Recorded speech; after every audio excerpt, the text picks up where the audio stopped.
مصطفیٰ جان رحمت پہ لاکھوں سلام، شمع بزم ہدایت پہ لاکھوں سلام۔ بسم اللہ الرحمن الرحیم۔ السلام علیکم students. I hope all of you are doing great. My name is Faisal Iqbal and welcome back to the Grammar Junction. Students, in the previous video we talked about the content of this entirely new book، اس کے themes، sub themes اور اس کا ایک detailed analysis میں نے آپ کے ساتھ share کیا تھا۔ In today's video we are going to formally start this book with the very first chapter of this book, that is Journey to Taif, written by Sayyid Abul Hasan Ali Hassani Nadwi۔ آج ہماری گفتگو journey to Taif یعنی طائف کی جانب سفر کے بارے میں ہے۔ ایک ایسا سفر جو بظاہر صرف مکہ سے طائف تک کا تھا، لیکن حقیقت میں یہ صبر، استقامت، رحمت اور اللہ پر کامل بھروسے کی سب سے عظیم داستان بن گیا۔ اسٹوڈنٹس، یہ وہ سفر ہے جس میں اللہ کے محبوب صلی اللہ علیہ وآلہ وسلم لوگوں کو ہدایت دینے، ان کے دلوں میں ایمان کی روشنی جگانے اور انہیں حق کی طرف بلانے کے لیے طائف تشریف لے گئے۔ مگر کسی نے شاید یہ تصور بھی نہ کیا ہو کہ خیر کا پیغام لے کر جانے والی اس مقدس ہستی کے استقبال محبت سے نہیں بلکہ نفرت، تضحیک اور پتھروں سے کیا جائے گا۔ لیکن اس واقعے کی عظمت صرف اس بات میں نہیں کہ محمد صلی اللہ علیہ وسلم کو تکلیف دی گئی، اس کی اصل عظمت اس رد عمل میں ہے جو تاریخ کے ہر انسان کے لیے ایک سوال چھوڑ جاتا ہے۔ آپ یہ سوچیں کہ جب انسان کے جسم سے خون بہہ رہا ہو، دل زخمی ہو اور ہر طرف سے امید کے دروازے بند ہوتے دکھائی دیں تو وہ کیا کرتا ہے؟ اسٹوڈنٹس، یہی وہ مقام ہے جہاں سفر طائف ایک تاریخی واقعے سے بڑھ کر انسانیت کا ابدی سبق بن جاتا ہے۔ آج اس چیپٹر کے صرف ٹرانسلیشن میں آپ کے ساتھ شیئر نہیں کروں گا، میری کوشش رہے گی کہ ہر لفظ کے پیچھے چھپے ہوئے درد، صبر، رحمت اور عظمت کردار کو بھی محسوس کروں اور آپ تک وہ الفاظ اور وہ احساسات پہنچانے کی کوشش کروں۔ صرف آپ کو یہ بتاتا چلوں کہ جب ہم اس چیپٹر کو ڈسکس کریں گے تو سب سے پہلا پورشن ٹرانسلیشن کا ہے، جس میں آپ کے ساتھ بہت ڈیٹیل میں ٹرانسلیشن شیئر کی جائے گی۔ ہر ایک مشکل ورڈ اس کی میں نے یہاں پہ اردو میں ٹرانسلیشن آپ کے سامنے لکھ دی ہے، اور بامحاورت ٹرانسلیشن بھی آپ کو ریڈ کلر میں نظر آ رہی ہے۔ جب ہم ٹرانسلیشن اور ڈسکشن کا پورشن کمپلیٹ کریں گے تو یہ سارے کے سارے جو مشکل ورڈز آپ کو یہاں پہ نظر آ رہے ہیں، ان کے آپ کو انگلش ٹو انگلش ورڈز بھی، میننگز بھی میں آپ کے ساتھ شیئر کروں گا، تاکہ آپ کے جو سینونمز ہیں وہ آپ کو بہت اچھے سے سمجھ آ جائے، اور اس کے بعد ہم اس کے کمپریہنشن پورشن کے جانب بڑھیں گے۔ لیکن کمپریہنشن تب آپ بہت اچھے سے کر پائیں گے جب آپ نے چیپٹر کو بہت اچھے سے سنا ہو، ٹھیک ہے؟ تو کوشش کریں گے کہ جو ٹرانسلیشن کا پورشن ہے وہ بہت اچھے سے آپ سمجھیں، بکس آپ کے سامنے ہونی چاہیے، تاکہ جب بھی کوئی امپورٹنٹ چیز، امپورٹنٹ ورڈ یا امپورٹنٹ ایکسپریشن آئے تو آپ اس کو بڑے اچھے سے سمجھ سکیں، اور اس پورے چیپٹر کی جو روحانیت ہے، جو اسپرچولیٹی ہے، وہ اپنے اندر آپ اس کو محسوس کر پائیں۔ تو سٹارٹ کرتے ہیں پہلی لائن سے۔ This journey has a unique place not only in Islamic history but in the history of mankind as a whole۔ یہ سفر نہ صرف اسلامی تاریخ بلکہ پوری انسانیت کی تاریخ میں بھی ایک منفرد مقام رکھتا ہے۔ Never before had mankind observed such magnanimity of character on the one hand and delinquency and degeneration of a society on the other۔ Students، magnanimity کا مطلب ہوتا ہے اعلیٰ ظرفی، میگنینیمیٹی آف کریکٹر، اعلیٰ ظرفی یا فراخ دلی۔ تو ایک طرف تو آپ صلی اللہ علیہ وسلم کی فراخ دلی، آپ صلی اللہ علیہ وسلم کی میگنینیمیٹی آف کریکٹر کا ذکر ہے، اور دوسری طرف delinquency and degeneration of a society, کسی بھی سوسائٹی کی اس کا زوال، اس کی بد کرداری، اس کا اخلاقی انحراف، اس کا ذکر ہے۔ تو اس سے پہلے، اس واقعے سے پہلے، سفر طائف سے پہلے، انسانیت نے ایک طرف ایسی بلند اخلاقی عظمت اور دوسری طرف کسی معاشرے کی ایسی بد کرداری اور زوال پذیری کا مشاہدہ نہیں کیا تھا۔ اس سے پہلے تاریخ میں ایسا کبھی بھی نہیں ہوا تھا۔ It highlights the spiritual strength and power of endurance of Holy Prophet صلی اللہ علیہ وآلہ وسلم in the face of extreme suffering۔ Extreme suffering سے مراد یہ ہے کہ شدید تکلیف اور شدید جو سخت قسم کی مصیبت آپ سے برداشت کی، اس کا ذکر ہے۔ تو یہ شدید مصائب کے مقابلے میں حضور نبی کریم صلی اللہ علیہ وآلہ وسلم کی روحانی قوت اور صبر و استقامت کو نمایاں کرتا ہے۔ حضرت محمد صلی اللہ علیہ وآلہ وسلم undertook this journey in the year 619-620 CE during the 10th year of his prophethood, about 3 years before his great migration۔ اب یہاں پہ آپ کی چیز نوٹ کریں کہ سی ای کا مطلب ہے کامن ایرا، ٹھیک ہے؟ It is simply another way of writing years in the same calendar system as AD, جس کو اینو ڈومینی بھی کہتے ہیں. اگر آپ نے کسی جگہ پہ دیکھا کہ 620 CE لکھا ہوا ہے، اس کا مطلب وہ 620 AD ہے. تو ان دونوں میں کوئی فرق نہیں ہے، صرف جو ٹرمینالوجیز ہیں نا ان کا ڈفرینس ہے. ٹھیک ہے. حضرت محمد صلی اللہ علیہ وآلہ وسلم نے یہ سفر 619-620 عیسوی میں اپنی نبوت کے 10ویں سال میں کیا، جو آپ کی عظیم ہجرت سے تقریباً 3 سال پہلے کا زمانہ تھا. اور عظیم ہجرت کون سی تھی؟ جو آپ نے مدینہ کی طرف ہجرت کی تھی. Those were the most crucial and critical years of his life because both of his well-wishers, Hazrat Abu Talib and Hazrat Khadijah al-Kubra, had left for their heavenly homes. یہ آپ صلی اللہ علیہ وسلم کی زندگی کے نہایت اہم اور کٹھن سال تھے، مشکل سال تھے. کیوں؟ کیونکہ آپ صلی اللہ علیہ وسلم کے دونوں عظیم خیر خواہ حضرت ابو طالب رضی اللہ تعالیٰ عنہ اور حضرت خدیجہ الکبریٰ رضی اللہ تعالیٰ عنہ کا انتقال ہو چکا تھا. ٹھیک ہے. تو اس حوالے سے جو ہے نا یہ بہت آپ کی لائف کا ایک مشکل مرحلہ تھا. There was no brutality which the Quraysh of Makkah had not perpetrated on him and his Sahaba. Perpetrated کا مطلب ہوتا ہے ڈھانا یا ایسا برتاؤ جو ہے وہ روا رکھنا. بروٹیلٹی ظلم، سنگ دلی. ایسا کوئی ظلم نہ تھا جو مکہ کے قریش نے، یعنی کہ قریش مکہ نے آپ صلی اللہ علیہ وآلہ وسلم اور آپ صلی اللہ علیہ وآلہ وسلم کے صحابہ اکرام پر نہ ڈھایا ہو. ٹھیک ہے. قریش مکہ نے ظلم کی انتہا کر دی تھی. They had to face severe boycott, blockade and economic sanctions imposed by the Quraysh. Sanctions کہتے ہیں جو بہت ساری اقتصادی پابندیاں یا معاشی پابندیاں. اکنامک تو اگر اکنامک سینکشن ہے تو وہ معاشیات سے ریلیٹڈ ہے، پیسے سے ریلیٹڈ ہے. ٹھیک ہے. اور سینکشنز کا مطلب یہاں پہ رکاوٹیں ہیں. امپوز کرنا، عائد کرنا. ٹھیک ہے. بلاکیٹ، محاصرہ یا ناکہ بندی. تو انہیں قریش کی طرف سے عائد کردہ سخت بائیکاٹ، محاصرے اور معاشی پابندیوں کا سامنا کرنا پڑا. اب جتنی بھی سختیاں، جتنی بھی چیزیں آپ امیجن کر سکتے ہیں، وہ ساری کی ساری قریش مکہ نے آپ صلی اللہ علیہ وسلم کو اور آپ صلی اللہ علیہ وسلم کے چاہنے والے اور آپ صلی اللہ علیہ وسلم کے ماننے والوں کو وہ تکالیف دی. He was highly in need of spiritual peace, consolation and moral support to deliver his message of Tawheed, that is the oneness of Allah. Consolation کا مطلب ہوتا ہے تسلی یا دل جوئی. ٹھیک ہے. آپ صلی اللہ علیہ وسلم کو ایک اسپرچول پیس چاہیے تھا. آپ صلی اللہ علیہ وسلم کو اپنے پیغام توحید یعنی اللہ کی وحدانیت پہنچانے کے لیے روحانی سکون، تسلی اور اخلاقی حمیت کی شدید ضرورت تھی. جیسے کہ ہم نے اس سے پہلے کچھ تھوڑی دیر پہلے ہم نے پڑھا کہ آپ صلی اللہ علیہ وسلم کی جو سب سے پیاری بیوی تھی، ٹھیک ہے، حضرت خدیجہ الکبریٰ، ان کا انتقال ہو چکا تھا. اور آپ جانتے ہیں کہ حضرت خدیجہ الکبریٰ جو ہے وہ آپ صلی اللہ علیہ وسلم کے ساتھ کتنا اچھا برتاؤ روا رکھتی تھی اور آپ صلی اللہ علیہ وسلم کو ہر موقع پہ تسلی دیتی تھی. تو وہ کیونکہ اب نہیں رہی تھی تو آپ صلی اللہ علیہ وسلم کو اپنے اس پیغام کو پہنچانے کے لیے ایک روحانی سکون چاہیے تھا، اسپرچویلٹی چاہیے تھی، ایک کانسولیشن چاہیے تھی. ٹھیک ہے. اس کی بہت زیادہ ضرورت تھی. These were the conditions in which Hazrat Muhammad sallallahu alaihi wa sallam, along with his adopted son Hazrat Zaid bin Haris, set out on foot towards Taif in the burning heat of the sun.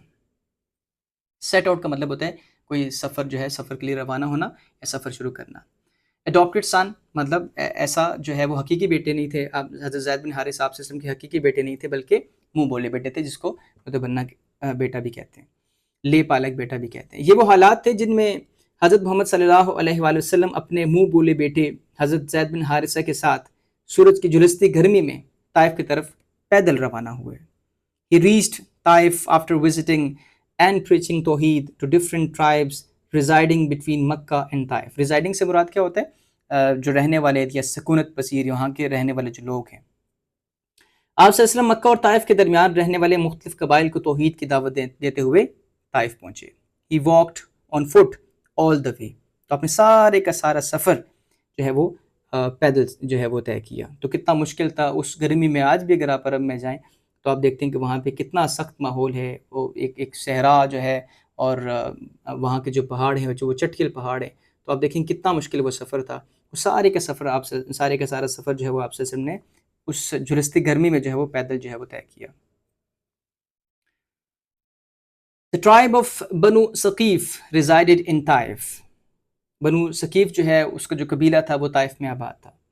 The greenery and the cold climate of Taif, which were rare in Arabia, had made them very proud. Taif کی سرسبزی اور ٹھنڈی آب و ہوا جو عرب میں نایاب تھی انہیں بہت معزز بنا دیا تھا. ٹھیک ہے، وہاں کے جو طائف کے رہنے والے لوگ تھے وہ اس لحاظ سے معزز سمجھے جاتے تھے اور اس لحاظ سے وہ اپنے آپ کو دوسروں پہ فخر بھی کرتے تھے کہ آپ نے دیکھا کہ اوورال جو وہاں کا کلائمیٹ ہے وہ بہت گرم ہے. تو جو طائف تھا وہ اس میں گرینری بہت زیادہ تھی اور ہر طرف آپ کو سرسبزی و شادابی نظر آتی تھی. تو طائف کے لوگ اس لحاظ سے جو ہے وہ اپنے آپ کو بہتر بھی سمجھتے تھے. عبد علیل، مسعود and Habib the chiefs of the city were brothers. عبد علیل، مسعود اور حبیب جو شہر کے سردار تھے آپس میں بھائی تھے. اس جو شہر تھا طائف، وہاں کے یہ جو 3 اس کے سرداران تھے وہ آپس میں کیا تھے؟ بھائی تھے. حضرت محمد صلی اللہ علیہ وآلہ وسلم met them first and delivered to them the message of Islam. حضرت محمد صلی اللہ علیہ وآلہ وسلم نے سب سے پہلے ان سے ملاقات کی اور انہیں اسلام کا پیغام پہنچایا. One of them said, "Certainly, I will shave my beard in front of the Kaaba if you were appointed a messenger by Allah." ان میں جو جتنے بھی سرداران تھے ان میں سے ایک نے کہا، یقیناً میں کعبہ کے سامنے اپنی داڑھی منڈواؤں گا اگر آپ کو اللہ نے رسول بنا کر بھیجا ہے. کس طریقے سے ان کو جو ہے وہ ان کا جو پروپوزل تھا، ان کا جو ونس آف اللہ کا جو ایک پیغام تھا اس کو ٹھکرایا گیا. The other blurted out, "Did God find anyone better than you? If he had to appoint a messenger, he should have selected a ruler or a chief." بلرٹڈ کا مطلب ہوتا ہے بے ساختہ بولتے ہیں، جھٹ سے فوراً سے بول پڑنا. تو دوسرا جو سردار تھا وہ فوراً سے بول اٹھا، کیا خدا نے آپ سے بہتر کوئی شخص نہ کیا خدا کو آپ سے بہتر کوئی شخص نہ ملا؟ اگر اسے رسول مقرر کرنا تھا تو کسی حکمران یا سردار کو منتخب کرتا. اب آپ دیکھیں کہ جب آپ کسی نئے شہر میں جاتے ہیں ہر شخص آپ کے لیے اجنبی ہوتا ہے، اور نئے شہر میں اگر آپ کے ساتھ یہ سلوک ہو کہ آپ کا جو پیغام ہے اس کو رد کیا جائے اور آپ کو جس تضحیک آمیز رویے کا جو سامنا کرنا پڑا جاتے ساتھ ہی، تو اس سے ایک تو سفر کی تھکاوٹ اور دوسرا ان لوگوں کا جو رویہ تھا، ان سرداران کا جو رویہ تھا وہ بہت جو ہے وہ دل کو دکھا دینے والا تھا. اب یہ 2 کا واقعہ ہم نے پڑھا. The third one added، تو تیسرے نے مزید اس میں ایڈ کیا، I don't want to talk to you because if you are a messenger of God, it is dangerous to reject your message. But if you are telling a lie, it does not befit me to talk to a liar. بفٹ سے مراد ہے مناسب ہونا یا زیب دینا. تو تیسرے نے کہا کہ میں آپ سے بات نہیں کرنا چاہتا، کیونکہ اگر آپ واقعی اللہ کے رسول ہیں تو آپ کے پیغام کو رد کرنا خطرناک ہے، اور اگر آپ جھوٹ بول رہے ہیں تو کسی جھوٹے سے بات کرنا میرے شایان شان نہیں ہے. تو آپ دیکھیں کہ کس طریقے سے، اور یہاں پہ رک کے میں آپ کو بتاتا چلوں، اور اس چیز کا استحضار ہمیں ہونا چاہیے کہ یہ جو رسپانسز ملیں یہ مجھے اور آپ کو نہیں ملے، بلکہ کائنات کے سب سے عظیم ہستی کو یہ جو ہے اس طرح کے رویے کا سامنا ہے. تو اس چیز کو ذہن میں رکھتے ہوئے اس کو سنیے گا. حضرت محمد صلی اللہ علیہ وآلہ وسلم told them at the end, "Now I only want you to keep your views to yourselves so that others are not misguided." تو آپ صلی اللہ علیہ وسلم نے جو ہے آخر میں ان سے فرمایا کہ اب میں صرف یہ چاہتا ہوں کہ آپ اپنے خیالات اپنے تک محدود رکھیں تاکہ دوسرے لوگ گمراہ نہ ہوں. ٹھیک ہے، تو جب سرداران نے بات کو رد کر دیا، اور سرداران نے نہ صرف رد کیا بلکہ توہین آمیز انداز سے جو ہے اس کو رد کیا، تو آپ سے نے کہا کہ آپ یہ تو نہیں مان رہے، لیکن آپ سے یہ ان سے آپ سے نے فرمایا کہ اگر آپ کے یہ خیالات ہیں ٹھیک ہے، اب آپ کے یہ خیالات ہیں، لیکن اگر آپ جو اس چیز کو جو ہے وہ اپنے تک محدود رکھیں تاکہ باقی لوگ جو ہے وہ گمراہ نہ ہوں، تاکہ ان تک جو ہے پیغام جو ہے پہنچایا جا سکے.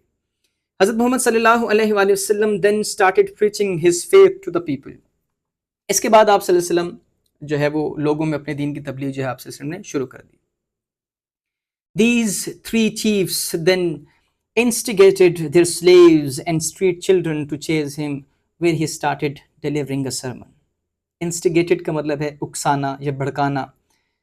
جو خدام تھے، سلیوز تھے ان سرداران کے، سرمن یعنی واعظ و نصیحت، اور جو خطاب جو آپ صلی اللہ علیہ وسلم جو ہے وہ تبلیغ کا پیغام، اللہ کا جو پیغام ہے ان لوگوں تک جو ہے پہنچا رہے تھے. تو ان تینوں سرداروں نے اپنے غلاموں اور گلے کے بچوں کو اکسایا کہ جب آپ صلی اللہ علیہ وآلہ وسلم واعظ شروع کریں تو آپ کا پیچھا کریں، آپ کو تنگ کریں، تاکہ آپ جو ہے وہ آپ کے کام میں جو ہے وہ شور و غل پیدا ہو اور آپ اسے تنگ ہوں. They pelted him with stones, causing him severe injuries. Pelted کا مطلب ہے کہ سنگ بازی کرنا، یعنی کہ پتھر مارنا. انہوں نے آپ صلی اللہ علیہ وسلم پر پتھروں کی بارش کر دی، جس سے آپ صلی اللہ علیہ وسلم شدید زخمی ہو گئے. Blood trickled down to his shoes and clotted there, making it difficult for him to take them off. Trickled,